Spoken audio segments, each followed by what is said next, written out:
day, I'm Stephen McHugh, and this is your JIS News for Wednesday, July 29.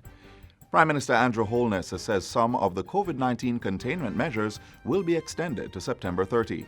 Between August 1 and September 30, the daily curfews will remain from 11 p.m. to 5 a.m., and social gatherings should not exceed 20 persons.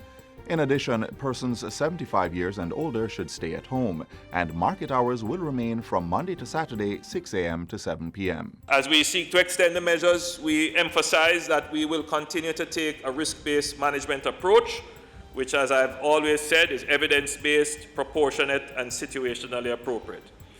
The objective continues to be the need to reduce the exposure risk of the population to COVID-19 while increasing the capacity of the public health system to respond to cases within the population so as to reduce disease spread. The Prime Minister was speaking during yesterday's sitting of the House of Representatives. Over 100,000 laptops and tablets are being procured for the island's most vulnerable students in time for the new school year in September.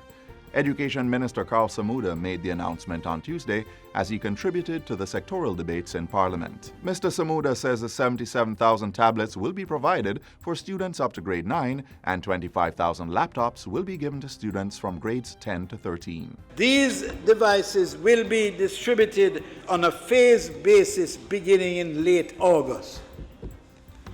Students on the Program of Advancement through Health and Education PATH will receive devices. The ministry has also approved the Bring Your Own Device policy to bolster computer-based learning measures for the reopening of schools.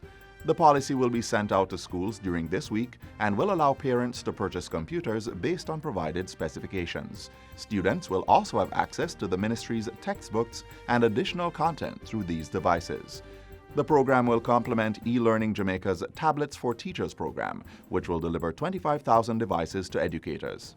In the meantime, Minister Samuda has announced the creation of a new education region.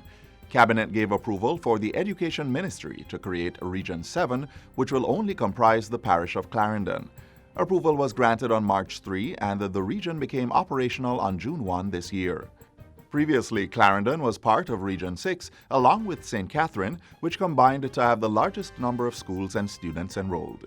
The size and dispersion of the schools in these two parishes made it difficult for staff at the region office to serve their constituents as effectively as they should.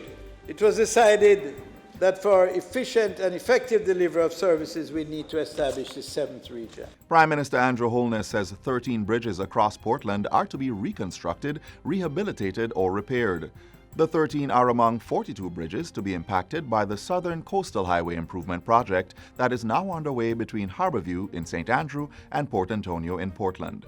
Bridges to be refurbished include Sphinx, Mulatto, Hector's River, White River, Black River, Turtle Crawl, Anchovy, and Otter Bay, East Town, and Priestman Rivers. The government of Jamaica remains committed to improving infrastructure island-wide to strategically increase connectivity around the island, reduce travel time and wear and tear on our vehicles, and to ensure the connectivity and productivity of our urban centers so that people can move across Jamaica seamlessly. The Prime Minister was speaking on Friday as he officially opened the newly renovated East Palm Bridge in Port Antonio, Portland. Completed in 4 months, the $24.3 million structure replaces a 70-year-old bridge that had been closed since November 2015. 40,000 fishery stakeholders are set to benefit from a $4.8 million initiative to enhance climate resilience practices in the sector. Minister without portfolio in the Ministry of Industry, Commerce, Agriculture and Fisheries, Leslie Campbell, launched the project on Friday. We recognize the critical and important role being played by the fishing industry in creating a livelihood for fishers throughout the country, and the unlimited potential it possesses to significantly contribute to development of the national economy. State Minister Floyd Green says the Promoting Community-Based Climate Resilience in Fisheries project is an important move for the sector's sustainability. What we have to be are equipped with the tools to adequately respond so that our fisheries sector can survive. The reality is that these communities are built around fishing. The project will facilitate increased investment and diversification in fisheries-based alternatives and the development of climate-resilient fisheries and aquaculture policies and regulations. And finally, Jamaica is being positioned to become a tourism supply hub that serves the needs of the global industry. Tourism Minister Edmund Bartlett says this will be done in part by developing the capacity of locals to provide stackable credentials that allow for mobility and portable skills so they can access job opportunities outside of the country. Enhancing skills in information and communications technology, ICT, is a big part of the Tourism Human Capital Development Plan. The other phase in the development of the Tourism Supply Hub is to enable small providers to be more efficient in their production and to produce at a higher quality. 80% of tourism worldwide is driven by small and medium enterprises. But the irony of the situation is that only 20% of the returns from tourism go to this particular sector. And this is the kind of ambition that is going to drive the new tourism as we seek to go beyond the rooms. And in building out all of that, our small and medium enterprises are going to be a key partner of it. Mr. Bartlett was speaking at Thursday's launch of the annual Christmas in July trade show staged virtually this year. And that's it for JIS News Today. I'm Stephen McHugh. Thanks for watching.